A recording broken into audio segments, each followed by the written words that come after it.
নমস্কার বন্ধুরা, আজ চলে এসেছি আরও একটি নতুন ভিডিও নিয়ে। মাঘী পূর্ণিমা 12ই ফেব্রুয়ারি। পুত্র সন্তান প্রাপ্তির জন্য বাড়ির এই স্থানে জ্বালিয়ে দিন একটি প্রদীপ। এতে আপনাদের সকল মনস্কামনা পূরণ হবে। আসুন বন্ধুরা, জেনে নেওয়া যাক সেই প্রদীপটি বাড়ির ঠিক কোন জায়গাতে এবং কিভাবে জ্বালাতে হবে। তার আগে বলি বন্ধুরা, আপনাদের কাছে একটি ছোট্ট অনুরোধ, আপনারা ভিডিওটা পুরো দেখুন, একদমই স্কিপ না করে। আর হ্যাঁ বন্ধুরা, আপনারা যারা যারা আমার চ্যানেলে নতুন, অবশ্যই চ্যানেলটিকে সাবস্ক্রাইব করে আমার পাশে থাকবেন। বন্ধুরা, কাল বুধবার অর্থাৎ মাঘী পূর্ণিমা। এই মাঘী পূর্ণিমার দিনে আপনাদের সকল মনস্কামনা পূরণ হবে। যদি চান সন্তান প্রাপ্তি হোক, তাহলে অবশ্যই মাঘী পূর্ণিমার দিনে বাড়ির এই জায়গাতে একটি প্রদীপ জ্বালাতে হবে। কিভাবে জ্বালাতে হবে চলুন জেনে নেওয়া যাক। মাঘী পূর্ণিমার দিন ঠিক সন্ধ্যাবেলাতেই হাত মুখ ধুয়ে পরে নেবেন একটি শুদ্ধ পোশাক। যদি পারেন লাল পেরে সাদা শাড়ি পরার চেষ্টা করবেন। এই কাজের জন্য সকল মেয়ে বা মহিলা অবশ্যই করে লাল পেরে সাদা শাড়ি পরবেন। এরপর নিজেদের গায়ে একটু গঙ্গার জল ছিটিয়ে একেবারেই শুদ্ধ হয়ে যাবেন। ঠিক তারপরে আপনারা কিন্তু সেই গঙ্গার জল নিয়ে বাড়ির প্রত্যেকটা ঘর এবং প্রত্যেকটা জায়গাতে ভালো করে ছিটিয়ে দেবেন। এরপর প্রবেশ করবেন ঠাকুর ঘরে। প্রথম কাজ, ঠাকুর ঘরে গিয়ে যেমন প্রত্যেক দিন সন্ধ্যাবেলাতে আপনাদের ইষ্ট দেবতাকে পূজা আরাধনা করেন, ঠিক তেমনভাবেই পূজার আয়োজন করবেন এবং খুবই ভক্তি সহকারে আপনারা কিন্তু পূজা দেবেন। যখনই পূজার আয়োজন করা হয়ে যাবে, তারপর আপনারা যখন একটি প্রদীপ জ্বালাবেন, সেই প্রদীপ নিয়ে আপনাদের ইষ্ট দেবতা সহ মা লক্ষ্মীকেও ভালো করে আরতি করে নেবেন। বন্ধুরা, প্রদীপ জ্বালানোর সময় আপনারা নিয়ে নেবেন আরও একটি প্রদীপ। সেই প্রদীপটি অবশ্যই যেন মাটির হয়। মাটির প্রদীপ এই মাঘী পূর্ণিমার দিন অবশ্যই বাড়িতে আনা খুবই ভালো। যদি পারেন সেই প্রদীপে দেখবেন বন্ধুরা, মাঝখান বরাবর একটি স্বস্তিক চিহ্ন থাকে। সেই প্রদীপ যদি কোথাও পান অবশ্যই নিয়ে আসবেন। আর যদি না পান, সেক্ষেত্রে একটি মাটির প্রদীপ নিয়ে আসবেন। এরপর সেই মাটির প্রদীপে একেবারেই পরিপূর্ণ করে ঘি দেবেন। হ্যাঁ বন্ধুরা, একেবারেই ঠিকই শুনেছেন, ঘি কিন্তু পরিপূর্ণ করে দিতে হবে। বন্ধুরা, তারপর আপনারা সেই প্রদীপটিকে সুন্দর করে জ্বালাবেন। যেমন আপনাদের বাড়ির ঠাকুর ঘরের প্রদীপ নিয়ে যখন মা লক্ষ্মীকে আরতি করেছেন, ঠিক তেমনই সেই মাটির প্রদীপটা নিয়েও আপনারা কিন্তু সকল দেবদেবীকে ভালো করে আরতি করবেন। খুবই ভক্তি সহকারে চোখ বন্ধ করে নিষ্ঠা সহকারে আপনাদের মনের কথা জানাবেন। যদি চান পুত্র সন্তান লাভের জন্য এই কাজ করেন, অবশ্যই সেই কারণটি জানাবেন এবং মনে মনে রেখে সেই প্রদীপ নিয়ে আরতি করবেন। এরপর সেই প্রদীপটি যখনই আরতি সম্পূর্ণ হয়ে যাবে, কিছুক্ষণের জন্য আপনাদের ঠাকুর ঘরে ইষ্ট দেবতার সামনে রাখবেন। এরপর আপনারা শাঁখ কাঁসা বাজিয়ে অবশ্যই করে মাঘী পূর্ণিমার সন্ধ্যাবেলার পূজা সম্পূর্ণ করে নেবেন।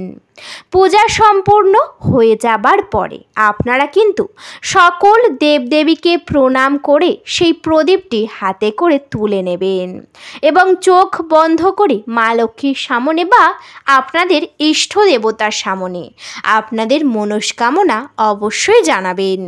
যে মনস্কামনার জন্য এই প্রদীপ জ্বালাচ্ছেন সেই কারণটি অবশ্যই বলবেন। এরপর প্রদীপটিকে নিয়ে আপনারা ঠাকুর ঘর থেকে বেরিয়ে আসবেন। তারপর সেই প্রদীপটি নিয়ে প্রত্যেক ঘরের সামনে যাবেন। গিয়ে প্রত্যেক ঘরে গিয়ে একটি করে প্রদীপটি নিয়ে প্রণাম করে নেবেন বা একটুকুনি 3 বার ঘুরিয়ে নেবেন ঘরের সামনে। এরপর যে কটি ঘর রয়েছে প্রত্যেকটা ঘরের সামনে ঠিক একইভাবে এই কাজটি করবেন। কাজটি করার সময় অবশ্যই বলবেন জয় মা লক্ষ্মী, এই কথাটি 3 বার বলবেন। তারপর তারপর প্রদীপটিকে নিয়ে অবশ্যই আপনাদের চলে যেতে হবে সদর দরজা বা মেন গেট, যেটাকে সর্বদাই বলা হয়। সেই মেন গেটের সামনে দাঁড়াবেন। মেন গেটের সামনে দাঁড়িয়ে চোখ বন্ধ করে 3 বার প্রথম ঘোরাবেন। ঘোরানোর সময় আপনারা কিন্তু মা লক্ষ্মী বা আপনাদের যে ইষ্ট দেবতা রয়েছে সেই দেবতার নাম 3 বার করবেন। এরপর নিজের মনস্কামনা জানাবেন ঠিক সদর দরজার সামনে। এরপর প্রদীপটিকে নিয়ে আপনারা একটি পাত্রর উপরে করে ঠিক পূর্ব দিকে মুখ করে পূর্ব কোণে অবশ্যই জ্বালাতে হবে। হ্যাঁ বন্ধুরা, একেবারেই ঠিকই শুনেছেন। আপনাদের সদর দরজার পূর্ব কোণ পূর্ব দিকে মুখ করে জ্বালাতে হবে। প্রদীপটিকে কিন্তু কখনোই মাটির ওপর শুধু বসিয়ে দেবেন না, অবশ্যই একটি পাত্র নেবেন, তার উপরে প্রদীপটি বসাবেন এবং খুবই ভালো করে ঘি দেবেন যাতে বেশ অনেকক্ষণ সেই প্রদীপটি জ্বলে। কারণ সেই প্রদীপটি কিন্তু আপনাদের মনস্কামনার জন্য জ্বালিয়েছেন। সেটা হতে পারে সন্তান লাভের জন্য বা আপনাদের স্বামীর দীর্ঘ আয়ুর জন্য। যে কারণে জ্বালাবেন অবশ্যই সেই কারণটি বলবেন এবং অনেকক্ষণ যেন জ্বলে ঠিক তেমনভাবেই আপনারা সেই প্রদীপে ঘি দেবেন। প্রদীপটি জ্বালানোর সময় অবশ্যই করে কিন্তু মা লক্ষ্মীর নাম করবেন। তারপর প্রদীপটিকে জ্বালিয়ে দেবেন এবং জ্বালানোর সময় অবশ্যই দেখে নেবেন কেউ যেন আপনাদের দিকে না দেখে। যে কোনো শুভ কাজ অবশ্যই একটু গোপনে করা ভালো, না হলে কারোর না কারোর নজর পড়ে যায়, যার ফলে সেই কাজের পূর্ণ ফল পাওয়া যায় না। সেই জন্য আপনারা প্রথমেই দেখে নেবেন। যখন দেখবেন সদর দরজার সামনে কেউ নেই, আপনি শুধু একা মাত্র রয়েছেন, তখনই সেই প্রদীপটি জ্বালিয়ে দেবেন এবং এই কথাটিও বাড়ির কাউকে বলার একেবারেই দরকার নেই। এই মাঘী পূর্ণিমার সন্ধ্যাবেলাতে বা রাত্রিবেলাতে যদি এই মাটির প্রদীপটি জ্বালাতে পারেন ঘি দিয়ে, তাহলে অবশ্যই আপনাদের সকল মনস্কামনা পূরণ হবে স্বয়ং মা লক্ষ্মীর আশীর্বাদে।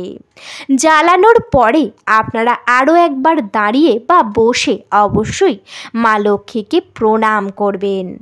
এরপর আর পিছনের দিকে একেবারেই তাকাবেন না, সোজা নিজেদের ঘরে বা ঠাকুর ঘরে চলে আসবেন। ঠাকুর ঘরে এসে যে সকল ভোগ নিবেদন করেছেন সন্ধ্যাবেলার পুজোতে, সমস্ত দেবদেবীর কাছে অনুমতি চেয়ে সেই সকল ভোগ তুলে নেবেন এবং সবাইকে দেবেন যাতে সবাই সেটি গ্রহণ করে। এরপর কিছুক্ষণ ঠাকুর ঘরে বসে হাত জড়ো করে অবশ্যই মা লক্ষ্মীর নাম করবেন। এতে কিন্তু আপনাদের সকল ইচ্ছা অবশ্যই পূরণ হবে এবং সন্তান লাভ হবে। এই কাজ অবশ্যই আপনারা করে দেখতে পারেন।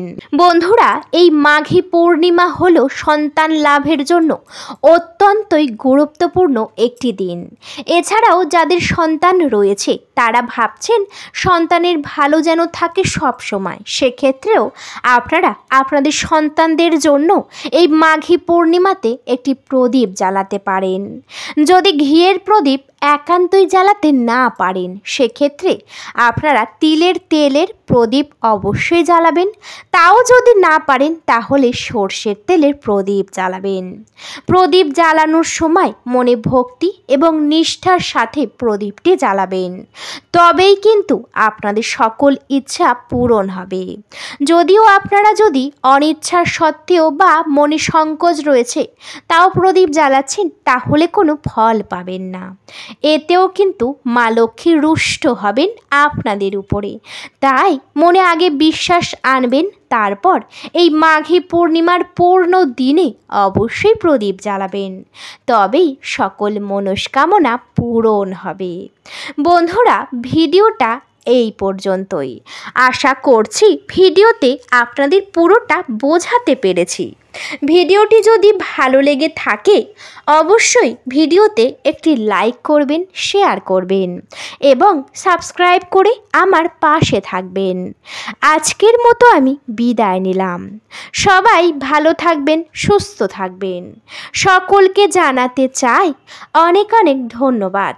রাধে রাধে। হরে কৃষ্ণ। শ্রী হরিদাস হরে কৃষ্ণ।